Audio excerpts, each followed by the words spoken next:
Dark web అంటే ఏంటి? Dark web ఎలా పనిచేస్తుంది?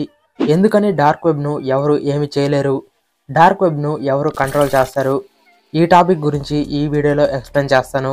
పూర్తి వీడియోను చూసి నచ్చితే లైక్ చేసి షేర్ చేయండి. హాయ్, నా పేరు ఇల్మ్నాల్ అక్వరం. ఈ వీడియోలోకి మీకు స్వాగతం. అసలు డార్క్ వెబ్ అంటే ఏంటి? ఇంటర్నెట్ అంటే మనం రోజు వాడే గూగుల్, ఇన్‌స్టాగ్రామ్, యూట్యూబ్ కాదు. దీన్ని సర్ఫేస్ వెబ్ అని అంటారు. ఇది మొత్తం ఇంటర్నెట్లో 4-5% ఉంటుంది. ఇందులో ఇన్ఫర్మేషన్ను మనం సెర్చ్ చేసి చూడొచ్చు. ఈ సర్ఫేస్ వెబ్లోనే అమెజాన్, ఫ్లిప్కార్ట్ లాంటి ఈ-కామర్స్ సైట్స్, న్యూస్ వెబ్సైట్స్ ఉంటాయి. అయితే మనకు కనిపించిన ఇంటర్నెట్ డీప్ వెబ్. ఇందులోని ఇన్ఫర్మేషన్ను మనం సెర్చ్ చేసి తెలుసుకోలేము. ఈ డీప్ వెబ్లో పాస్వర్డ్స్తో యాక్సెస్ చేయగలిగే ఇన్ఫర్మేషన్, లీగల్ డాక్యుమెంట్స్, మన బ్యాంక్ డీటెయిల్స్, ఓటీటీ ప్లాట్ఫామ్స్కు సంబంధించిన సబ్స్క్రిప్షన్స్, స్పెషల్ పర్మిషన్స్తో మాత్రమే యాక్సెస్ చేయగలిగే ఇన్ఫర్మేషన్ ఉంటుంది. ఈ డీప్ వెబ్ ఇంటర్నెట్లో 90-95% ఉంటుంది. ఈ డీప్ వెబ్లో భాగమే డార్క్ వెబ్. కాకపోతే దీన్ని కావాలనే సాధారణ ప్రజలకు అందుబాటులో లేకుండా ఉంచారు. ఇది మొత్తం ఇంటర్నెట్లో 1% మాత్రమే ఉంటుంది. దీన్ని యాక్సెస్ చేయాలంటే ప్రత్యేక సాఫ్ట్వేర్ కావాలి. అంటే టార్, ఫ్రీనెట్, I2P లాంటి నెట్వర్క్ల నుంచి మాత్రమే డార్క్ వెబ్లోకి వెళ్ళొచ్చు.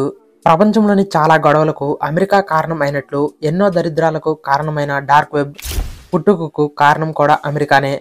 మిడ్ 1990s అలాగే ఎర్లీ 2000స్లో అమెరికాకు చెందిన US నేవల్ రీసెర్చ్ ల్యాబొరేటరీ అలాగే డార్పా కలిసి ఒక ప్రాజెక్ట్ను డెవలప్ చేశారు. మిలిటరీ, స్పై ఏజెంట్స్ అలాగే హయ్యర్ అఫీషియల్స్ సెక్యూర్గా సమాచారం, డాక్యుమెంట్స్ను షేర్ చేసుకోవడానికి దీన్ని డెవలప్ చేశారు. ఆ ప్రాజెక్ట్ పేరు the onion routing project.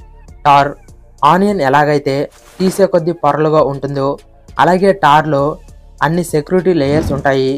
2002లో America దీన్ని ఓపెన్ సోర్స్గా రిలీజ్ చేసింది. అంటే ఎవరైనా సరే దీన్ని కస్టమైజ్ చేసి వాడుకోవచ్చు.